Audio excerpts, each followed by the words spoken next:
All right, so thank you all for coming out. That was a great introduction. So pretty much my work is in computer science. I am a computer scientist. I'm doing my PhD in computer science, but I do have a background in psychology. And that's particularly interesting because we're doing human-computer interaction. So just by a show of hands, how many of you have heard the term HCI, human-computer interaction, user experience, usability? Perfect. How many of you guys feel like this is brand new? Like, I don't know what she's talking about. All right, that's great. So at first, I wrote this lecture thinking, oh, okay, HCI, this is everything that they might need to know about HCI. Wait, it's only an hour long. So I came back and I was like, all right, how can we really talk about HCI? So really my goal is today is to show you why it's important, it's meaningful, what it actually means, and how we can use this to sort of benefit research, benefit human innovation, and why it's like an important area to study. All right? So first, let's start off with computer science.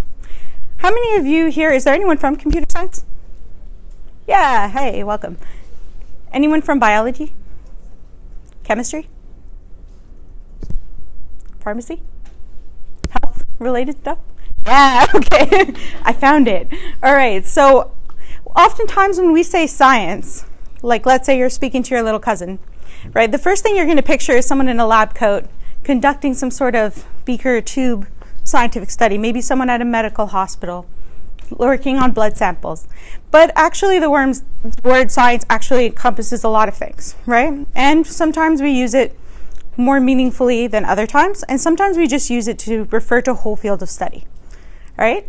So computer science in this university is very original because it's actually housed in the Faculty of Mathematics, right?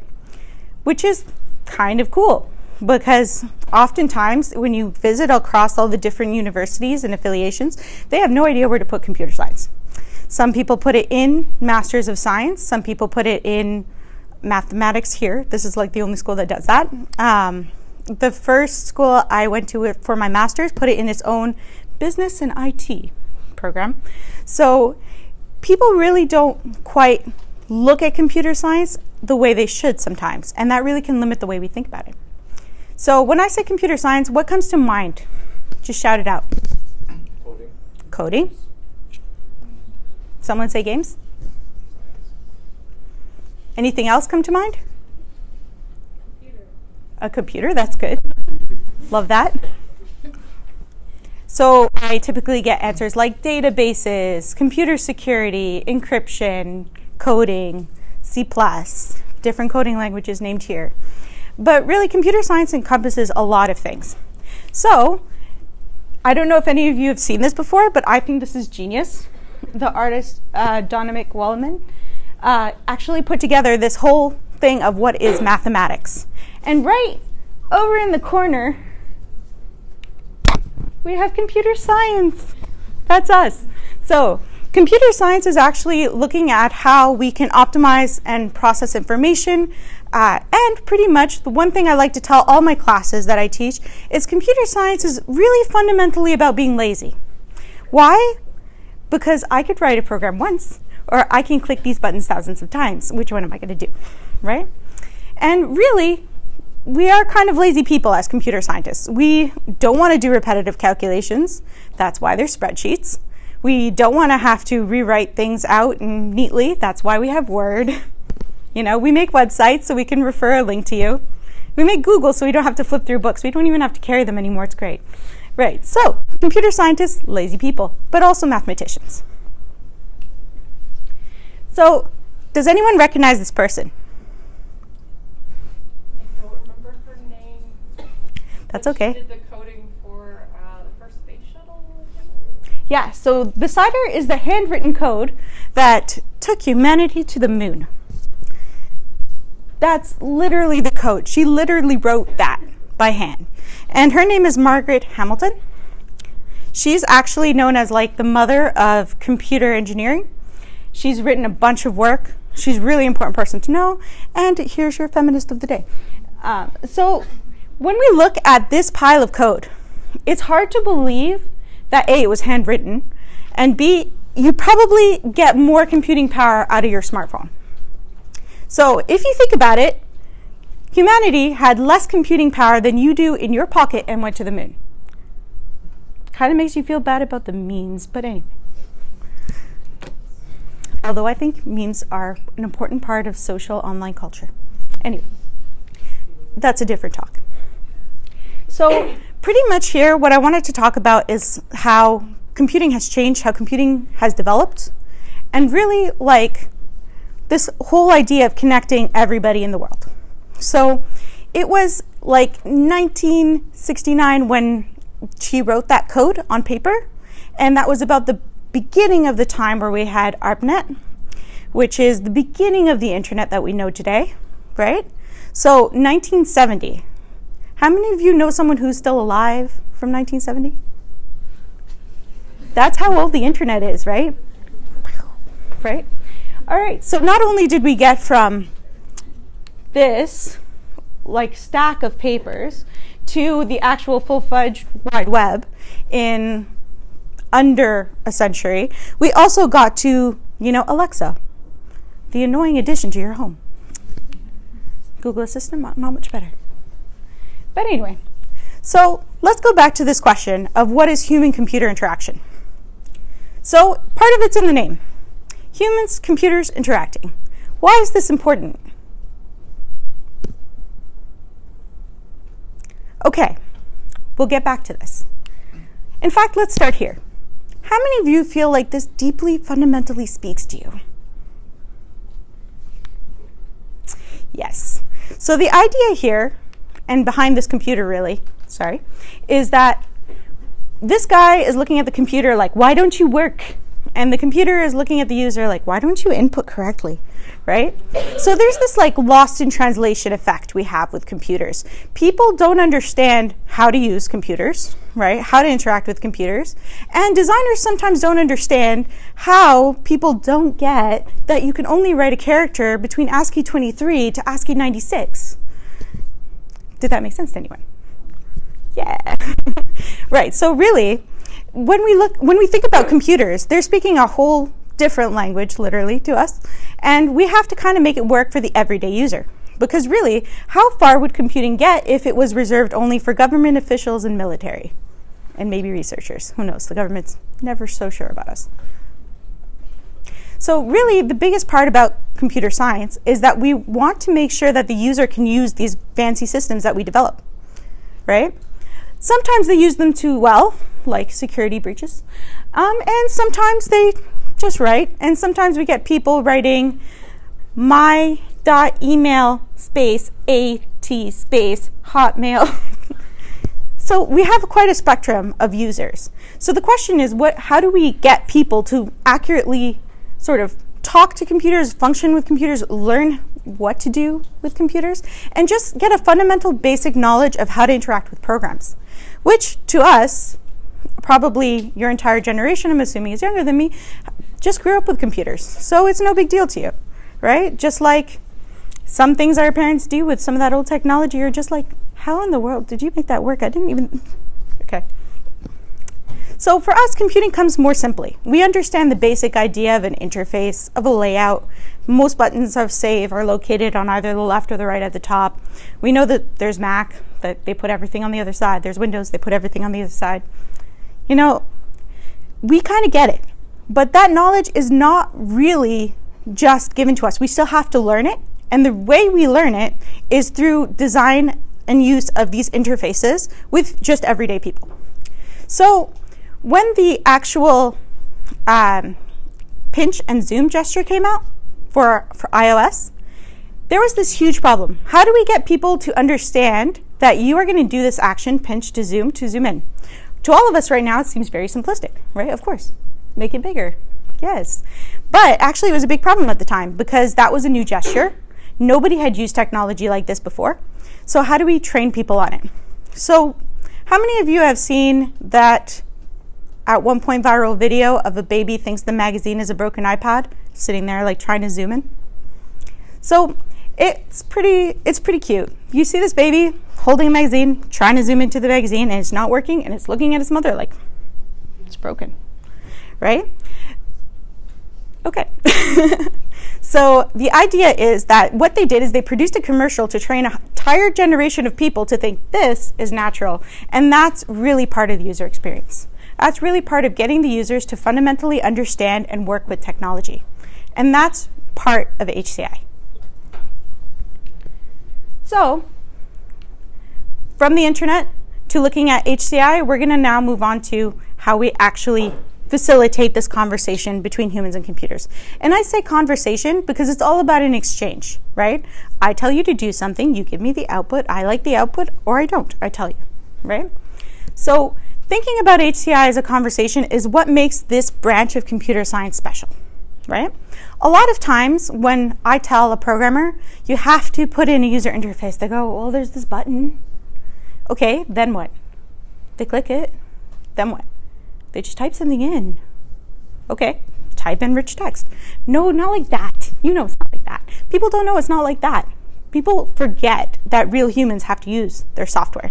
So what's the point of designing something amazing if people can't use it? And that's the part where I focus on in my research.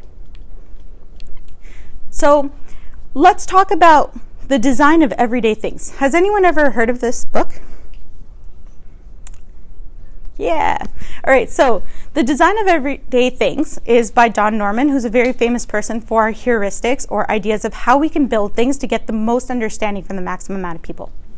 And he likens human-computer interaction and user interface to why we would never design a teapot like this. That's just kind of stupid. It's also a little uncomfortable, right, to see things designed poorly, right? How are you going to use any of these items? You won't. They're an art piece. But the idea here is that why would you design a chair that couldn't be sat in? Why would you design a tea kettle you can pour out of? Why would you design a program which a user can't process? It all goes along the same lines. So why does this really matter, aside from the fact that it's kind of funny and, at times kind of uncomfortable that we design things correctly? Thanks, IKEA. I love design fails. I know, I just do. So the problem is fundamentally bad design can actually have huge consequences. So how many of you guys would be thrilled to go down these stairs? How many of you guys have heard about 3 Mile Island? Yeah. So it was actually a giant disaster of a nuclear plant, all caused by bad interface design. Let me tell you how. They gave them a warning system which literally looked like a console. There's a light here. It tells you if the valve is going to be shut off, right? That's what the operators were told. If the light is on, the valve is open. So, operator turns off the valve, the light turns off, and hours pass. Meanwhile, the reactor is overheating, we're getting toxic buildup, we're getting uranium that's not being sitting in the right temperature, we have nobody noticing because this little light is off. So now in this day and age we might think, well, yeah, but people don't make mistakes like that anymore. Wait for it. So the problem here was not that the function of the light switch was misrepresented, it's that the command for the light switch just said whether or not you told the valve to close, not whether or not it actually closed. So at some point over this part of American history, we had a whole bunch of people in the control room trying to figure out what in the world went wrong, and nobody's thinking about the small consequences of not informing the user about the difference of I sent the command versus the command was processed. So this here is a common story in design. We see a lot of factory designs, especially because they're very consequential to the nearby population and to our environment, that are caused by bad interface design. Here's another one. So this is actually a plane crash called the Kegworth air disaster flying out of Heathrow Airport. So here's what happened. The pilot thought that there was a problem with the right engine because every iteration of airplane always fumed exhaust from the right. I'm not really an aerospace engineer, computer scientist, so I'm explaining this very simply. So what he did is he turned off the right engine, and to compensate, he flooded gas to the left. All right, here's the actual problem. they were switched around in this model. This is the first model they did that, and they didn't expect that the pilots wouldn't understand the way the interface was set up. So he pumped extra gas into the failing engine and wrote it out on the engine that was working, completely turned it off. So that resulted in a large number of deaths. About 39 people died instantly and later aged injury. And that's not even a count of people who were affected with lifelong injuries or injuries at the time. And it's all because we didn't explain to pilots how the interface worked. So this happened quite a long time ago, but it's not irrelevant. How many of you have heard about the Boeing planes versus the new redesigned engines?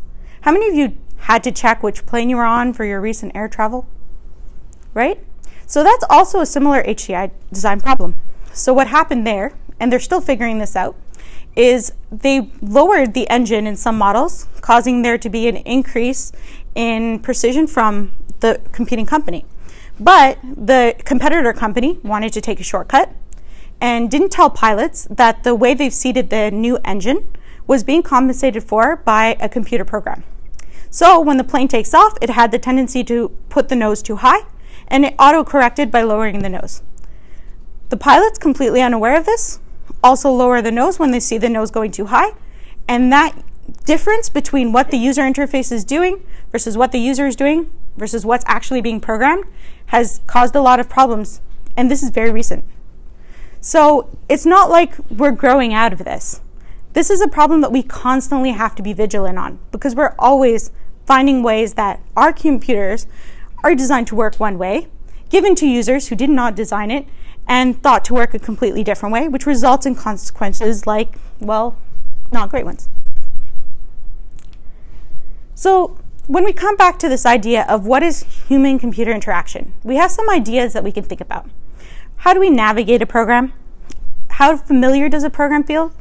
Right? When you go into Microsoft Word, are you looking for the same functions all the time? No. You know where the save is. When you go into Excel, it's in the same place. When you go to some new version of Microsoft software, it's in the same place. So that's this idea of it's consistent, it's familiar, it helps us prevent error in some ways. So, for example, Gmail saying, it looks like you said you put an attachment on this email. There is no attachment. Would you like to attach something? Giving us feedback on whether or not we spelled something correctly or whether or not the button we clicked actually worked. It's actually found out that if a button takes longer than 2 seconds, a user thinks it's broken. So we mash the button. We don't even wait 2 seconds before deciding we're going to mash it again. And for old systems, which took input commands and logged them and then processed them in their own time, when you smash that button too many times, you got way too many of whatever you ordered. Way too many windows, way too many Big Macs on your order. So even though it was a problem for 95 windows, we still didn't learn in time to save the McDonald's kiosks from ordering Big Macs in their first go. It's also about this idea of like visual clarity. You know what this does because it's afforded. It's similar to something that makes sense in real life. Some of the things are starting to get outdated, but generally, if we're on Skype, we see a phone handle and it's up, we're like, oh, we've answered. If we see it down, it's closed. That's something that resonates with us because we used to have these phones that we open and close, and we put our phones up to our ears still. So it's taking those considerations that are already ingrained in our head and applying it to computer software in a way that we can benefit from what users already know. Because if you have to teach a user every time you make a new program, you're not going to get very far. So how many of you have found a program, is really cool, would love to use it, no idea how it works, still think it's cool? How many of you have a Mac? Okay, how many of you used the Windows before you switched to the Mac? All right, how many of you love that experience, switching to the Mac from Windows? That was just great. Yeah, I loved how the scroll pad didn't work the way I wanted it to. Couldn't find the trash bin. Where's the menu? What's Finder? Why does it look like a face? Yeah, Macs, super cool. Love them. Slick design. Look at that Retina display. Totally want to buy one. Buy it, take it home. What do I do with this? So that's part of the problem. If every piece of technology that you got gave you the same feeling of switching from Windows to Mac, you wouldn't use it. You'd be like, never mind, PC. I'm sure some of you are thinking that right now. Yeah, I tried it. Tried it at the library one day. Never doing that again. It's also about making things flexible and efficient, right? So the thing is, when you're a young Mac user, you don't care about hot corners, which is when you put your mouse in the corner and it automatically does something like lock the screen or go to sleep. You just want the mouse to work. But over time, you get a hang of things, right? You become an expert Mac user. And now you can't live without hot corners because the minute you leave your desk, you just swipe to the right and go. And that's the idea of the computer program grows with you. It accommodates to the new user and accommodates to the expert user. And that's not an easy task to do, given how different that new user is from that expert user. It's also very different if we have somebody with an iPhone, a Mac, the Apple Nest home system, pod, whatever they come up with, versus somebody who has a Pixel, a Mac, and an Alexa, right? So companies try and design things within their own ecosystem. My fiance hates it when I say that word. She totally hates it. She'll be like, please stop with the ecosystem. I don't care. But that's the thing. We do care, right? Because everything designed by Mac using the iOS platform on the Linux platform works roughly the same way.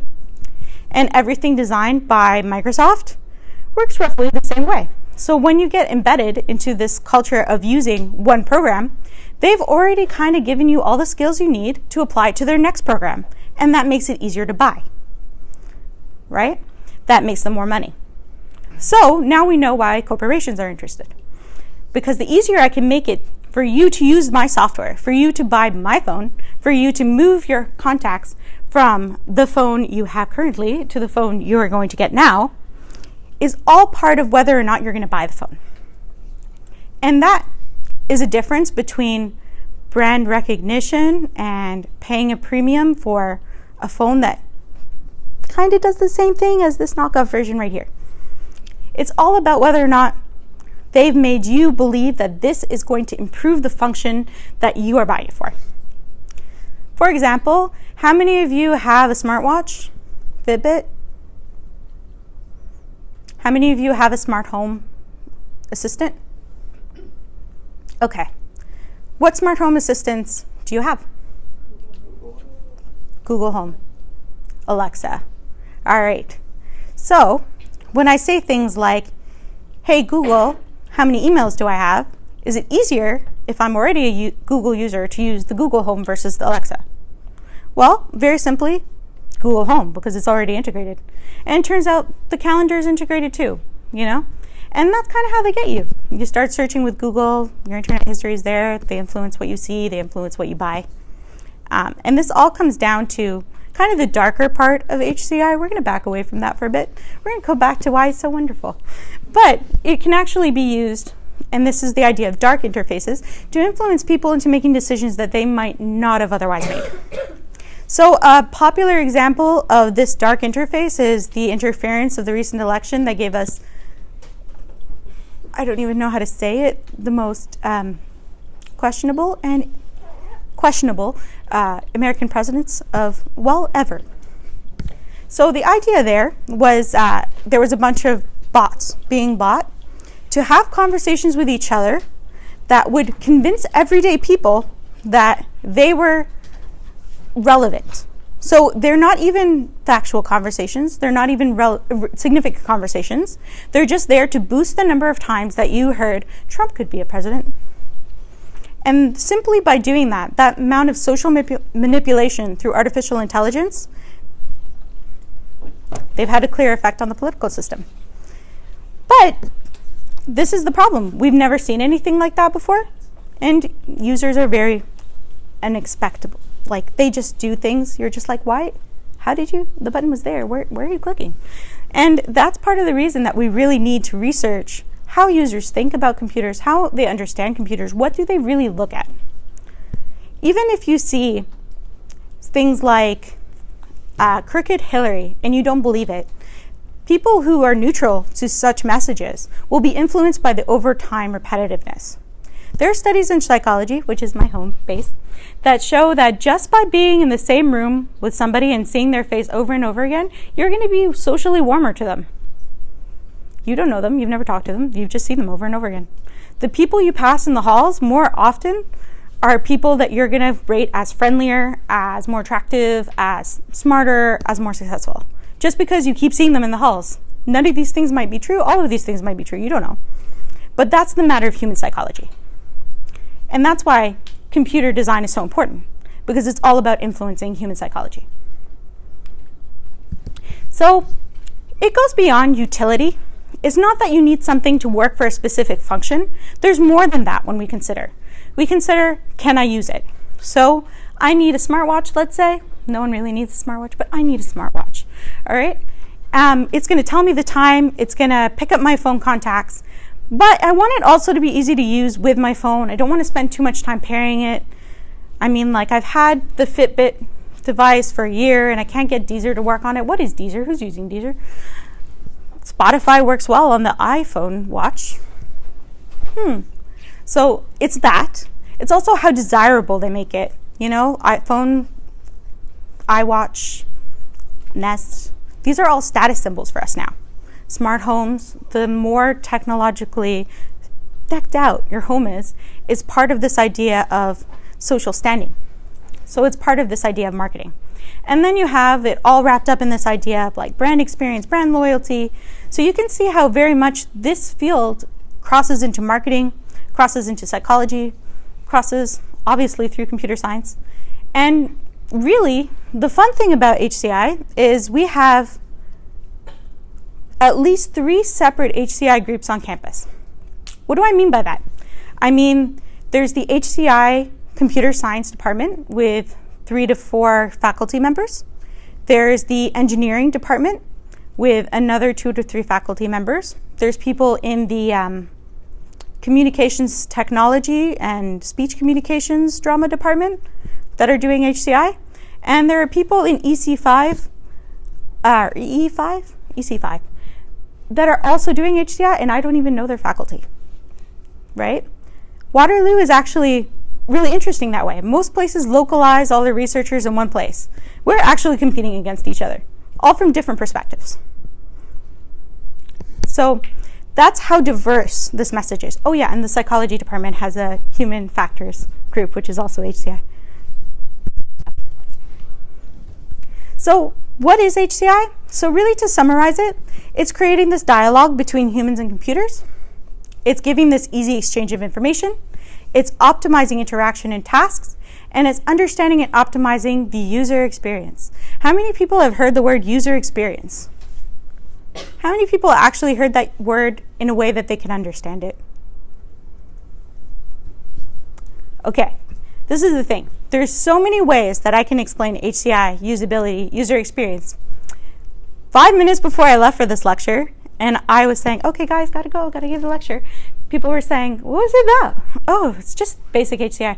Well, what perspective are you explaining it from? Applicability? Usability? User interface? Are you talking about this? Are you talking about heuristics? Another person joins in too. Well, I mean, obviously she would start with theory, right? The thing is, it's become such a buzzword that goes across so many fields. But the real idea behind it is how people feel about your system, look at your system, can learn your system, appreciate your system, and when they walk away from their interaction with your program, what did they walk away with the feeling of? So if you're the person that went to the library, tried the Mac for the first time, and walked away saying, I'm never doing that again, that was a bad user experience. And that's detrimental for profits, detrimental for Apple that could have had another person on their system, and also kind of detrimental for you because that's something you might have wanted to use. It might have helped you, who knows? Lots of people as well have this problem in the field, especially of health, which all of you are in, that they're a little bit technology phobic. Has anyone heard that before? Doctors are technology phobic. How many of you guys have had an experience with a doctor where they're still like logging into the system at health services? They're going, darn computer never works. Just give me a second, sorry. I know your appointment's 15 minutes long, but just give me a second. Yeah, so the problem is when we create these bad user experiences, it affects people in ways that we don't even predict. And that can have greater consequences, such as just by putting a light switch that's supposed to help people, like we created like a factory meltdown. So really, there's more to it than what we put on the surface. It's all about the thought. So here's the problem though, right? We can think about things all we want, but users are really unpredictable. Here's an example. Here's the first tweet ever sent. I didn't even spell Twitter right. Adorable. So this person set up a microblog to talk to your friends about little things that you do throughout the day. And then Donald Trump came along. I'm pretty sure this tweet wasn't what they intended. So I love this cartoon, just a suggestion. The idea is that when Twitter was designed, people did not see what it could be. People saw what it was, and people designed for what it was. And some of the biggest problems with Twitter, and it's currently still a problem, is how do we monetize Twitter?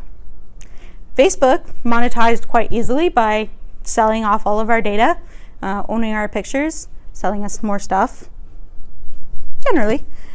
Twitter didn't actually take the same route. You might see advertisements on Twitter, but they're not usually as pervasive as Facebook, right? So this came out, a new idea from Facebook, Instagram. We're going to be organic about it. It's going to be all about people like dancing in their bedrooms. This is an actual quote, I promise. And teenagers sharing melted cheese. But the problem with Instagram and why it's losing stocks is that people are saying it's becoming less and less authentic because it's becoming more about these Insta models and Insta ads and sponsorship. And people are moving away to another platform. Enter Snapchat. Snapchat actually had the potential to completely overtake Instagram really early on. But crucial mistake, privacy issues. Go figure. Parents actually didn't like the idea. And then they introduced Snapchat My Friends, where your friends could, for no volunteer of their own, be appearing on a map so you can tell kind of where they are. Bad idea. They didn't see it as a bad idea. They spent years of production, lots of money. And then they released it. And then people thought, I think that might be a bad idea. So Snapchat got set back a bit, Instagram went forward, and now we have the Insta culture. All right. So the thing is, when it comes to users, not only are social trends unpredictable, but micro trends are unpredictable. Where are they going to look for that button? It depends on what programs they've used before, what native applications they have, whether or not they recognize the floppy disk as a floppy disk and therefore a save icon, whether or not they look at things from a perspective of green means go, red means stop. Most people think green means go, red means stop is pretty hard to mess up. It's not true.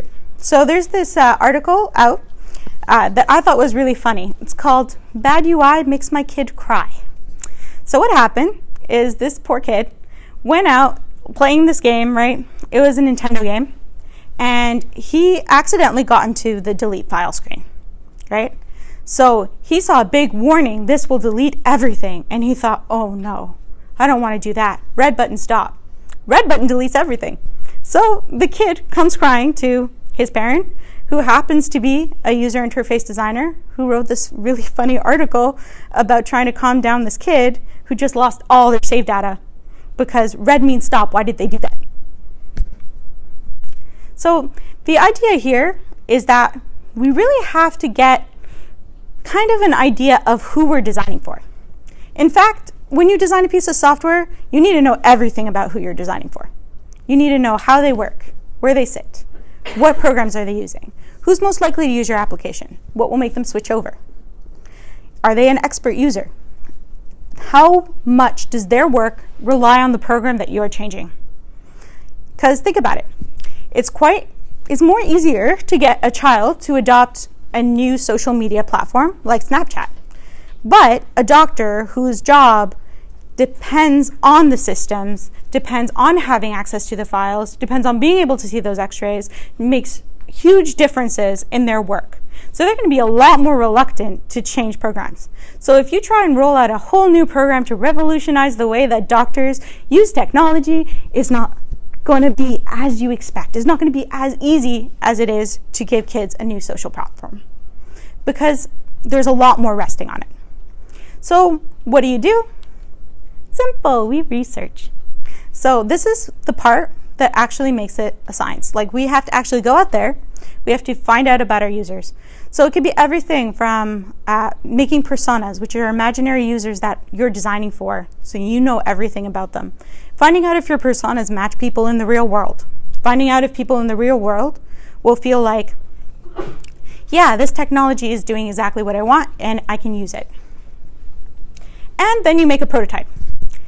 And hopefully you didn't spend too much on that first prototype, because most of the time you scrap it. And you get testing and feedback, which causes you to scrap it, really.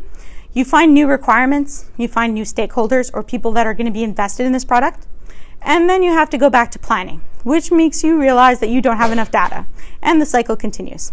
So oftentimes when we get a product, it's as complete as it can be, but even after testing it with in-house users, testing it with people in your field, making all your employees use Microsoft Office, for all of their submissions, even though LaTeX would be a lot easier, you're still going to find problems in your deployment, and that's going to cause you to get more feedback and continue the cycle. That's why we have so many iterations of programs, because we're never really perfectly getting it right. And even when we do, generations grow, move on, people move on, somebody does something that changes the entire field of computer science, and now we have new standards. So we're constantly in this iterative process. So human-computer research in action, otherwise known as I shamelessly plug in my own research. So I'm going to give you an example of a game that I've been working on. So my research is actually quite interdisciplinary, being from psychology and then doing 2 degrees in computer science, long story. I also do games user research, which is HCI particularly to games.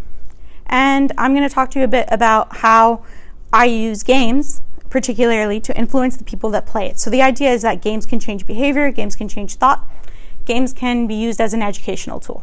Everyone experiences day-to-day worries. Worrying is healthy for the average individual. It keeps us safe in dangerous situations or keeps us from making bad decisions. Most of the worries people experience are just a part of everyday life. For individuals with anxiety disorders, these worries turn into bigger monsters, extending long periods of time and disrupting daily functioning. For example, a person with an anxiety disorder might excessively worry about being punctual, locking a door, or falling asleep. These tasks are completed with ease for most individuals, but pose great challenges for people with anxiety disorders. Anxiety disorders affect 12% of all Canadians, according to the Anxiety Disorders Association of Canada. This emphasizes the importance of providing strategies for managing this condition, as well as support systems and outlets for discussing mental health. For these reasons, we developed Above Water. Above Water is a game that mixes physical cards with a digital component and can be played with 4 players. The objective of this game is for players to achieve all their life goals while managing their anxiety. In order to achieve their goals, players must collect 4 life goal cards and have no anxiety cards. This game is not designed to be a treatment itself, but instead provides information that may empower individuals to seek treatment and encourages a conversation between players. There are 4 card types in the game which make up the non-digital component. Life goal cards are chosen at the beginning of the game. There are 6 types of life goal cards: relationship, health, financial stability, education, career, and self-improvement. Each player must choose 4 different life goal cards that represent their current goals. The players will then be challenged to collect these 4 life goal cards over the course of the game. Treatment cards provide strategies to educate players on ways to manage their anxiety. These cards also relieve players' anxiety in the game, allowing them to discard anxiety cards. Anxiety cards are picked up during play and can cause players to have panic attacks if they do not manage the accumulation of these cards. Players will have a panic attack if they collect 5 of these cards, causing them to lose their turn and 1 card from their hand that is an anxiety card. Share cards allow players to share experiences with one another. This gives players the opportunity to share their own techniques for dealing with anxiety and facilitates a dialogue between players. Share cards are not collectible and must be used and then discarded immediately. The digital component of the game consists of a series of mini-games triggered by anxiety, treatment, and share cards. When players see this icon, they will open an app on their phone and choose the mini-game the card specifies. Mini-games include yoga, deep breathing exercises, sharing game, and debunking mental health myths. Above Water is designed to help players keep their heads above water by allowing them to talk about their experiences and learn about new techniques for managing their mental illness. So, oftentimes when I talk to people about my research, they're interested in hearing about me designing large displays, immersive environments, expert testing, and things that make money. But one of the research initiatives that I'm most passionate about is actually getting people to discuss and talk about mental health. So one of my goals was to design a game that will slightly change the way that people think about mental health. Why do I think this will work? Well, this is why. We know that from statistics, the biggest ways to change people's stigma around mental health is to give them new information. That's everywhere, but can we get people to read it? More resources. Again, we have a lot of, but will people use them? And most effectively, meeting and discussing and talking to somebody with this condition or has been affected by this condition. The problem is stigma prevents people from doing the thing that stigma will be decreased by. We don't want to talk about mental health, but talking about mental health will help us facilitate the conversations we need, get the resources and information out there. So I started this project on mental health, and it's grown into a lot bigger project. It's become more about looking at how we can train people in methods for what do you do if a friend is in crisis, right? What does that even mean, a friend is in crisis? So what does it mean to have a mental illness? Are people with mental illnesses dangerous? What if my child has ADHD? What if I don't want people to know that? So attention hyperactive deficit disorder sometimes is looked at by teachers as being that troublesome child. I don't want my child to be that troublesome child. That's where stigma really prevents treatment. That's why sometimes kids end up falling behind. So I wanted to use computer facilitated applications to bring people face to face to talk about a sensitive subject without actually talking about the sensitive subject. So I gave them the safe environment of the game. This has evolved into more than this one game, and this is actually one of the earliest prototypes of the game. We actually have one of your own people from here joining the project too, so it's been really exciting. And it's actually in current testing with a hospital in Pittsburgh, Children's Hospital, and we're in collaboration with CMU to develop this, and we have people around the world that are thinking hey, you know what, we might deploy this, we can probably test this for you. So the idea behind this is we can use applications to bring people closer. There's many positive aspects for computing. There are many profiting and monetizing ways to technology too. But as a researcher, it's kind of stereotypical, but let's save the world. So Above Water was my way of trying to make a little bit of a difference. And projects like this are also part of computer science. Why? Because we're looking at things like user interaction with software. We're augmenting things through a digital app. We're extending the reach of our smartphones to personal conversations, right? So you're there face to face with people, but you're still working on your smartphone. So you still have a way to walk away with these resources on this website that you had open already.